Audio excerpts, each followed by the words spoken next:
পর্তুগালে শোকের ছায়া নেমে এসেছে। লিসবনের ঐতিহ্যবাহী এলেভাদর দ্য গ্লোরিয়া ফিউনিকুলার দুর্ঘটনায় কমপক্ষে 17 জন নিহত এবং 21 জন আহত হয়েছেন। দুর্ঘটনার পর পর্তুগিজ সরকার বৃহস্পতিবারকে জাতীয় শোক দিবস হিসেবে ঘোষণা করেছে।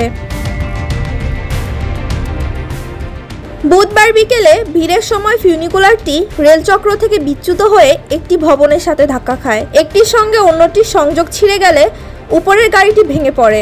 ভিডিও ফুটেজ দেখা যায় হলুদ রঙের গাড়ি ঘূর্ণায়মান অবস্থায় জমে যায় আর যাত্রীরা আতঙ্কিত হয়ে জানালা দিয়ে ঝাঁপ দিচ্ছে। ফায়ার ফাইটার, পুলিশ এবং জরুরি সেবার সদস্যরা রাতভর উদ্ধার কাজ চালিয়েছেন। আহতদের স্থানীয় হাসপাতালে ভর্তি করা হয়েছে। লিসবনের মেয়র কার্লোস মোত্রোদাস বলেন, এটি আমাদের শহরের জন্য এক মর্মান্তিক দিন। লিসবন শোকের ছায়ায় ঢাকা। রাষ্ট্রপতি মার্সেলো রেবেলো দে সাউদা হতাহতদের পরিবারকে সমবেদনা জানান। প্রাথমিক তদন্তে জানা গেছে ফিউনিকুলারের কেবল ঢিলা হওয়ায় নিয়ন্ত্রণ হারিয়েছে এবং দুর্ঘটনা ঘটে। পুলিশ, জাতীয় পরিবহন নিরাপত্তা কর্তৃপক্ষ এবং ফিউনিকুলার পরিচালনা প্রতিষ্ঠান ক্যারিস সক্রিয়ভাবে তদন্ত চালাচ্ছে।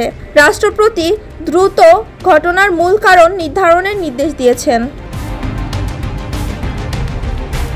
1885 সালে চালু হওয়া এলেভাদর দ্য গ্লোরিয়া লিসবনের বিখ্যাত পর্যটক আকর্ষণ। এটি বায়োক্সা এবং বাইরো আল্টো অঞ্চলের সংযোগ স্থাপন করে।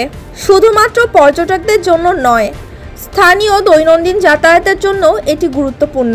বুধবারের দুর্ঘটনা সাম্প্রতিক সময়ে সবচেয়ে মারাত্মক পরিবহন দুর্ঘটনার মধ্যে একটি। লিসবন শোকের মধ্যে হলেও তদন্ত ও পুনর্নির্মাণ প্রক্রিয়া চলছেই। পর্তুগিজরা একত্রে হতাহতদের পরিবারকে সমবেদনা জানাচ্ছে।